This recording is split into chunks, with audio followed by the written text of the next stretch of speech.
The city smelled of coal smoke and wet horsehair, and the gas lamps cast long, trembling shadows. In a darkened Victorian-era home in Toronto, you're gathered around a single flickering candle, hoping to bridge the gap between the living and the dead. In the 19th century, when grief was a constant companion, nights like these were pretty regular. A friend of yours has invited you. She has been in mourning and asked you to come by to sit and listen, and you agreed. Now, you are in a respectable drawing room, the curtains drawn tight against the night. The furniture has been pushed back, leaving a small, round table at the center, draped in dark velvet. The single candle burned low as 7 of us rested our hands politely on our laps around a medium. The woman looked careworn, pale with tired eyes, as she asked us to join hands. Outside, the wind rattled the bare branches, and somewhere in the distance, a streetcar bell rang, then faded. Inside, the room grew unnaturally still. Before the night was over, someone would be dead. Because attempting to summon the spirits was never without danger. He catches fire. And the reason he catches fire is because he doesn't know it, but the fire that was burning on the shelf in the closet is not regular wood or coal, it's white phosphorus. I'm Nadine Bailey, and this is Haunted Canada. Today, I'm joined by author Ann McDougall as we travel to Toronto, Ontario, to share details of one tragic case that revealed the darker side of the Victorian obsession with the supernatural. This is the Fatal Séance.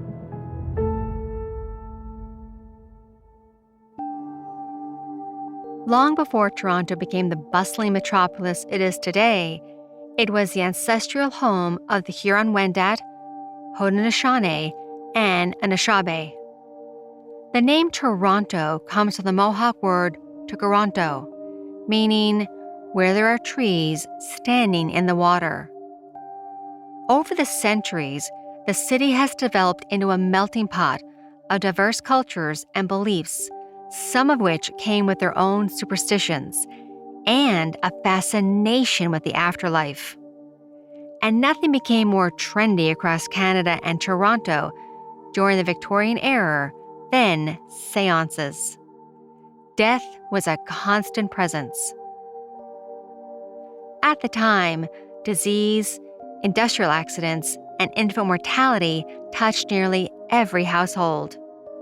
For many, the idea that the dead might still linger nearby offered comfort. Mourning and remembering the dead was a fairly common occurrence, as was wearing black clothing for extended periods of time. If you had the funds, commissioning post-mortem photos would be an option, and funerals and wakes would regularly take place in the home. Coffins, with the deceased dressed in their finest clothing, would remain in the living room for several days before the burial. This fascination with death was not macabre, but a way to remain connected to loved ones. Ann McDougall is a Toronto-based writer. She wrote A Ghost in the Room, Supernatural Adventures in Historic Houses, and in the process uncovered dozens of forgotten paranormal stories from the city's past. I like to say I'm a lifelong museum fan. I love museums, and I spent most of my career working as a guide in historic house museums. And of course, when you work in a historic house, what happens every day is people come and they want to see the house, and they'll always ask you every day, is it haunted? And, I'll come right on and say that I'm not a person who's had a lot of ghostly experiences myself. Typically, I couldn't give people, the amazing ghost story they looked for. But I found that it almost didn't matter, because as soon as people asked me whether the place they were in was haunted, they would immediately want to tell me their ghost story and then just talk about ghosts and the supernatural in general. As I mentioned, no one had a deeper fascination with spiritualism and the supernatural than those living in the Victorian era. Traditionally dated from 1837 to 1901 and spanning the reign of Queen Victoria of the United Kingdom. These decades were marked by profound transformation across Britain, its colonies, including Canada, and much of the Western world. Queen Victoria herself was intrigued by spiritualism and participated in seances to try to connect with her deceased husband, Prince Albert. This period also unfolded alongside the Industrial Revolution, which reshaped daily life at a staggering pace. Cities expanded rapidly, rural populations moved to urban centers, and new technologies like railways, steam power, gas lighting, photography, electricity, and the telegraph altered how people experienced time, distance, and communication. These innovations made invisible forces suddenly tangible. Images could capture moments from the past, and electricity could animate machines. If messages could travel unseen along wires, why not messages from the dead? To Victorian minds, spirit communication did not feel implausible, it felt modern. Across Britain and North America, spiritualism flourished. Seances, spirit photography, and mediumship promised proof that the soul lived on, which offered great comfort to a society in which loss was constant. Mediums offered framed seances as experiments.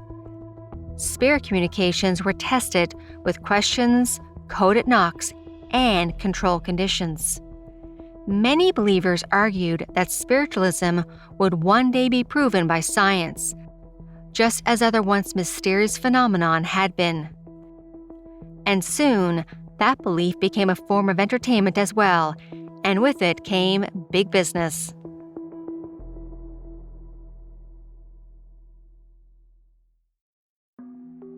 Spiritualist gatherings took place not in shady ruins, but in middle-class drawing rooms, lecture halls, and churches. Well-educated professionals, social reformers, and clergy attended seances. Newspapers reported spirit phenomenon seriously, and public demonstrations drew large crowds. Mediums became celebrities, including Florence Cook and Margaret Fox and the Fox sisters, just to name a few. People would pay big money to see spirits materialize in theaters or private halls. For many Victorians, to attend a seance was no stranger than attending a lecture or a music recital. Seeing demonstrations of spirit rapping or floating objects was normalized across society, and those grieving loved ones were eager to connect with those who passed. One of the things that I wound up becoming really interested in was spiritualism, which is a religion that grew up first in North America and quickly spread around the world in the 1850s. And it is a religion that's centered around the seance, so around the idea of speaking to ghosts. I did not realize how widespread they were. Like in major cities in the Victorian era, there would be multiple public seances going on every single night, and you could go to them just like going to the theater or any other entertainment. Anne said that in her research, the first account of a supernatural experience happened in 1848, and it helped fuel the expansion of spiritualism.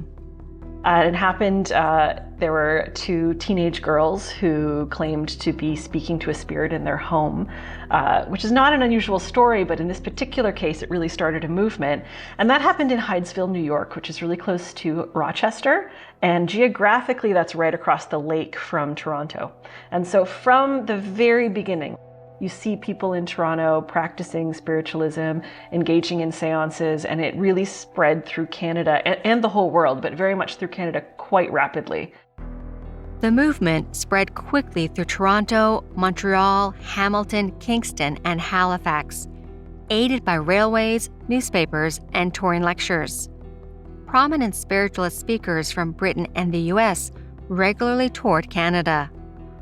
One of the most influential was Emma Harding Britten, a British-born spiritualist orator and medium who lectured extensively in Canada during the 1860s. Her Toronto lectures drew large audiences and were reported in the press, which helped legitimize spiritualism as an intellectually respected movement rather than mere superstition. Over time, the church became formalized, and there are physical churches that you can go to, and it's a very, for anyone who's been to another type of church, it's a very familiar experience, except with talking to the dead, which is cool. But in the early days, it was very much centered around the home. So a lot of early spiritualists, from the very beginning, it was a religion centered around women particularly, and there are male spiritualists, to be clear, there always have been, but it's first, the first people exploring the idea of seances were women. It was very much in the early days in this kind of domestic sphere in people's homes. The domestic setting mattered culturally. Canadian women were prominent participants, both privately and publicly. Spiritualism uniquely empowered women at a time when they had limited public authority. It also intersected with early feminist currents in Canada, just as it did in Britain and the US, as many mediums also became advocates for abolition, temperance, and women's rights. Being a medium allowed women to speak with confidence, command attention, and even earn a living. So there were a lot of professional mediums, so people contacting the dead live on stage. They would do it in public, and you would see them in these major theaters. They would be in the listings among other plays, and scientific demonstrations were a big thing at that time. So it was also a form of popular entertainment. It was kind of both. It was interesting. It was in the home sphere, but also very public. And you would see these listed in newspapers, and you could go out to them like almost any other entertainment. The professional mediums and psychics that you see in public today doing, what they call platform mediumship, where you're up and you're giving messages from the dead to a crowd, has direct roots in the 19th century. That kind of a thing was happening very early on.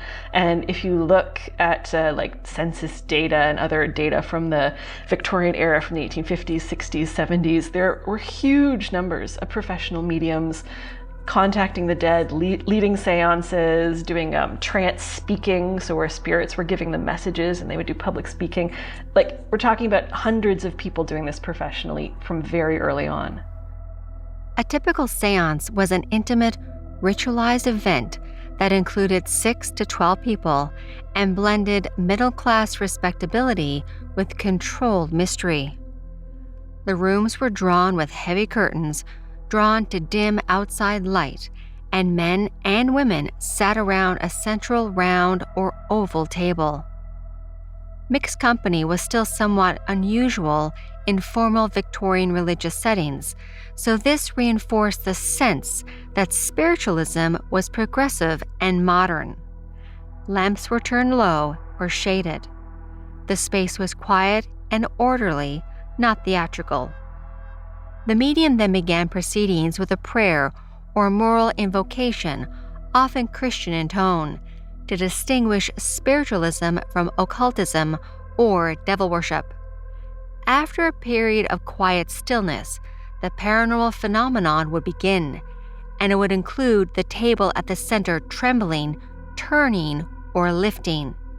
It would be accompanied by spirit raps or taps that included sharp knocking sounds interpreted through an agreed code: 1 tap for yes, 2 for no. The medium would then sometimes enter a trance or semi-trance state, where they spoke in a softened or altered voice they claimed to come from deceased relatives. Those in attendance then often claimed to feel cold breezes despite closed windows, or say they felt tingling or pressure on their hands that came from unseen presences. For many, this experience could have felt terrifying while creating a sense of false hope all at once.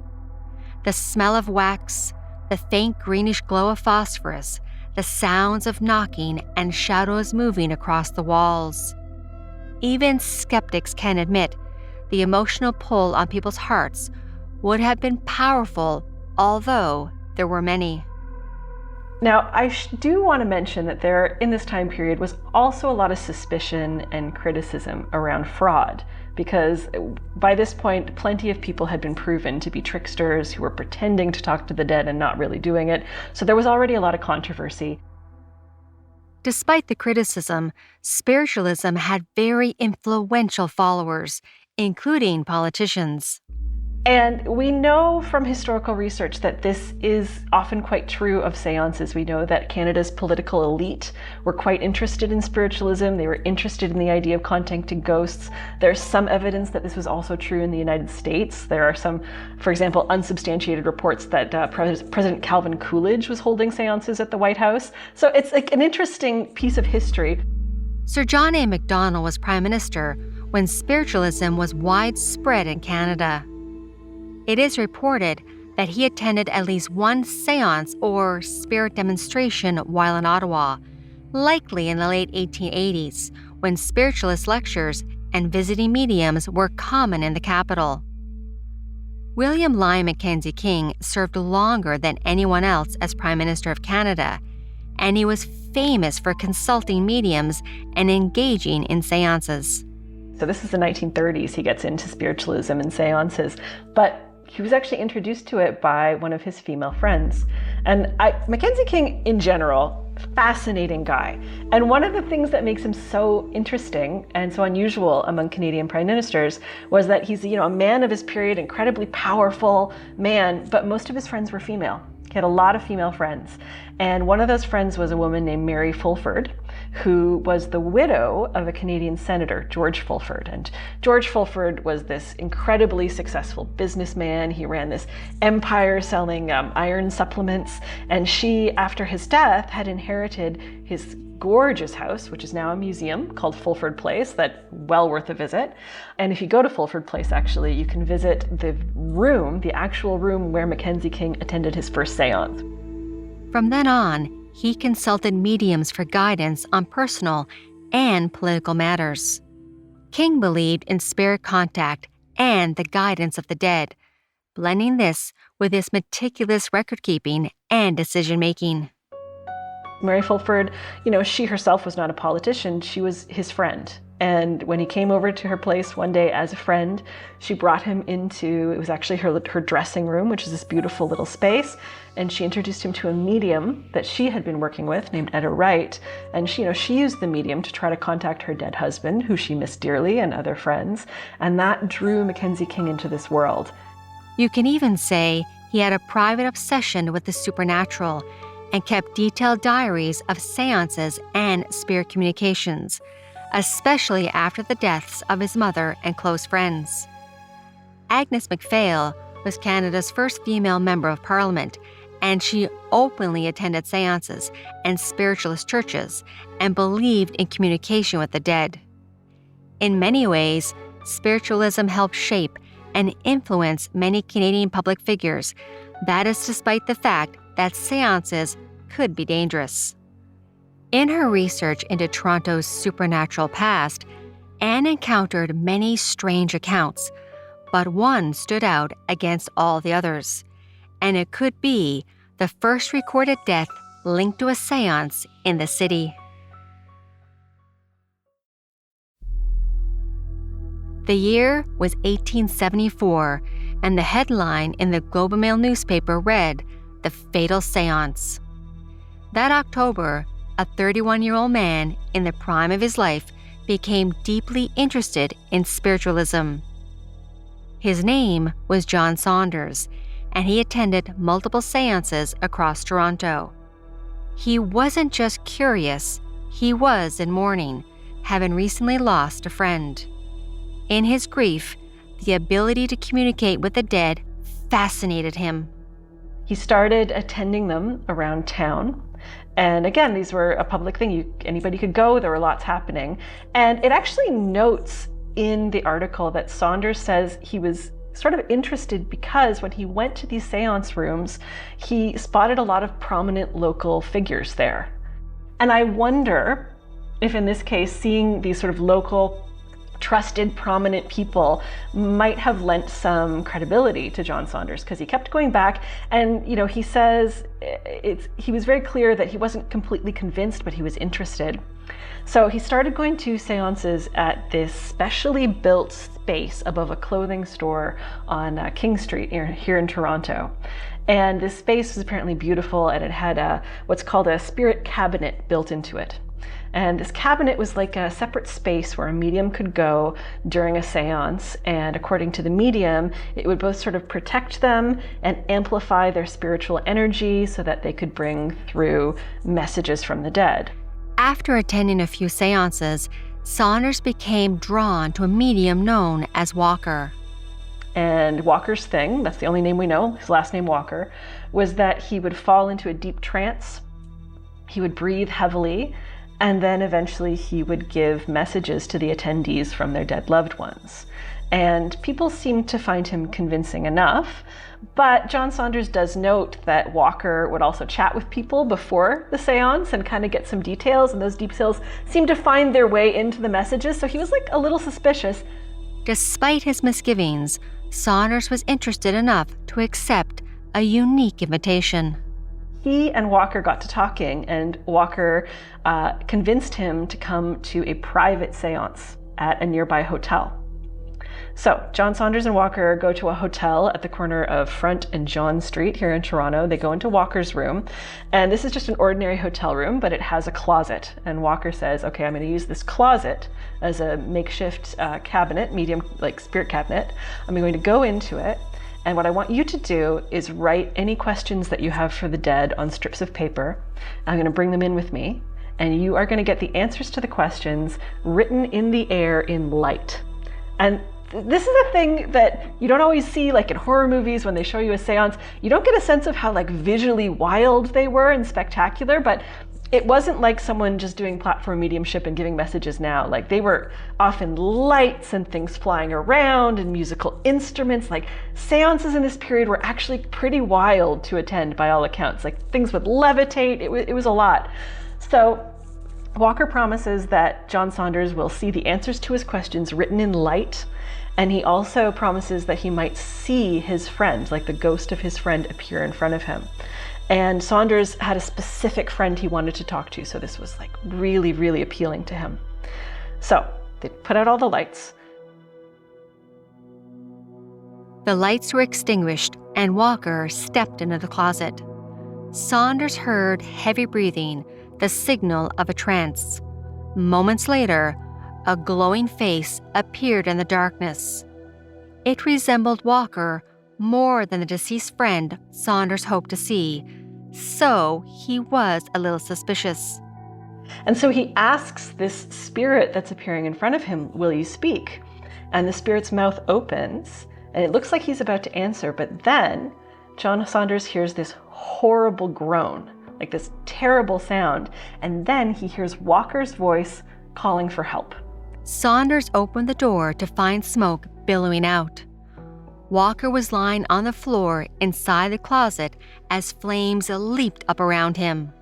So he grabs Walker, lifts him up, carries him out of the room to safety, and then he runs back in because he also noticed that there was a fire burning in the closet. And I think, like, to understand what comes next, you have to understand it's the 1870s. Toronto has had several major fires at this point. Buildings are made of wood, so people take fire seriously in this time period. So, yeah, it's scary. Fearing the fire would spread, Saunders rushed to fetch water. He notices a bucket of water nearby, and so he sweeps the fire with his right hand off the shelf where it's burning and into the bucket of water. Probably saved the building from burning down, to be perfectly honest. But what happens is he catches fire. And the reason he catches fire is because he doesn't know it, but the fire that was burning on the shelf in the closet is not regular wood or coal, it's white phosphorus. John Saunders had burst into flames. And so white phosphorus is this chemical substance that was originally used to create the first matches because it catches fire really easily.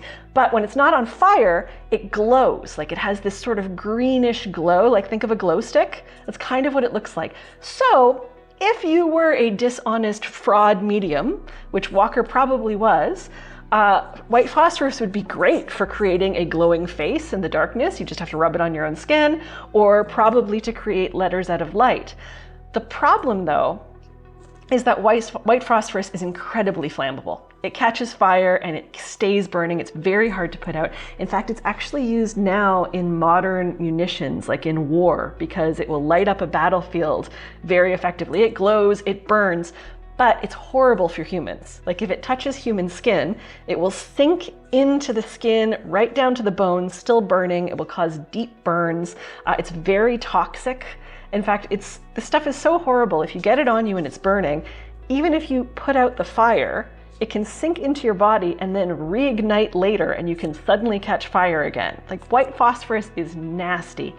And that is what John Saunders swept off the shelf with his bare hand. So his hand caught fire. And so he started screaming for help. Other patrons of the hotel rushed in, tried to help him, could not put the fire out on his hand. Saunders screamed as the flames refused to die. Each time water was thrown onto them, the fire seemed to vanish, only to reignite moments later. The chemical burned beneath the surface of his skin, invisible and unstoppable. No matter what they tried, the fire could not be put out. Hotel guests took Saunders to get help. So they rushed him to a nearby pharmacy, and it says in the newspaper from the deposition of this event that he ran screaming the whole way with his hands on fire. Wild. So he gets to the pharmacy, the doctor manages to put the fire out. They sent him to hospital that night. He seems like he's actually getting better. He's like a young, strong guy. He gives a deposition to the law about what happened. He talks to his brother, he talks to a priest. But unfortunately, it is the 1870s, and so as he's healing, he gets what was probably tetanus, and he dies. Very sad story. However, it's also a fascinating story because it gives us an insight into what seances could look like what was actually happening. And I should also note that Walker, the medium, the cause of all of this, went back to the hotel that night, got his things, and left town and was never seen again. News of the terrible incident spread, and within days, newspapers across Toronto carried the shocking headline, "The Fatal Séance." The story horrified local readers, as it described a mysterious glowing spirit and chemical fire powerful enough to burn flesh after it had been extinguished. Those who were already uneasy or scared of spiritualism, this incident confirmed their worst fears. You know, that's not to say that every seance in this time period or now was necessarily tricksters. Like, there was a lot of fraud, there were a lot of people committing fraud, but there were also a lot of people taking the idea of communicating with the dead very seriously and being very sincere in their attempts to sit in the seance circle. And so to me, that's the really kind of interesting piece of this history. Like, there is the whole fraud side of it, which I find fascinating. But then there's also this very sincere attempt to understand the world and what is happening when people see or sense the presence of ghosts. And that, I find that equally fascinating. Previous public fascination with connecting with the dead quickly turned to outrage, and many condemned the practice. People of the time wanted justice, but after Walker vanished, there are no records of what happened to him. Perhaps he went on to con more people, or perhaps white phosphorus eventually got him. Well, if it doesn't catch fire, then you're okay. It's still not great because it's very toxic. Like, white phosphorus is bad for humans, but, you know, short-term exposure like that, he was probably okay. Long-term, it can give you all kinds of complications. Like, I cannot recommend getting anywhere near white phosphorus for any reason, but it is exactly the kind of thing that you might use if you wanted to trick someone into thinking that they were speaking to a ghost. John Saunders, in 1887, became a turning point in Toronto's relationship with seances. By the 1890s, signs of decline in popularity were already visible. Well-publicized frauds had made the public more skeptical, and stage magicians and investigators could demonstrate how table turning and raps could have happened naturally. By 1905, seances were still practiced, but they were no longer a cultural centerpiece. Ironically, World War I, due to mass death and grief, produced a brief emotional revival in spirit contact. But these seances were private rather than fashionable, and by the early 1920s, seances were widely regarded in Toronto as old-fashioned and embarrassing. And if it weren't for John Saunders' tragic death, many more could have been lured to search for answers from fraudsters and risk the dangers of attempting to contact the other side of the veil. Thank you for joining me as we explore the story of A Fatal Séance, and a special thank you to Ann McDougall, author of A Ghost in the Room, for taking the time to talk with me. I really do appreciate it. If you want to check out Ann's book, it's really as fascinating. It is available in bookstores, and I will leave a link to her publisher's website in the show notes. Haunted Canada is sponsored by the Evan & Ghost Tours. I will link it in the show notes. Haunted Canada is written and produced by me, Nadine Bailey, with senior producer, Dila Velasquez. Production and sound design is by Rob Johnston. If you'd like to support this podcast, please follow and share, and tell a friend about the podcast. We would also appreciate a like and a 5-star written review. Also, you can follow me on our different social media platforms, including TikTok and my YouTube channel, Haunted Canada. Do you have a ghost story, haunting, or true crime about your house, museum, or resort that you would like for us to cover on this podcast? If yes, you can email me through the website, hauntedcanada.com. Thank you from all of us at Haunted Canada and Curious Cast. Have a good night, everyone, and stay haunted.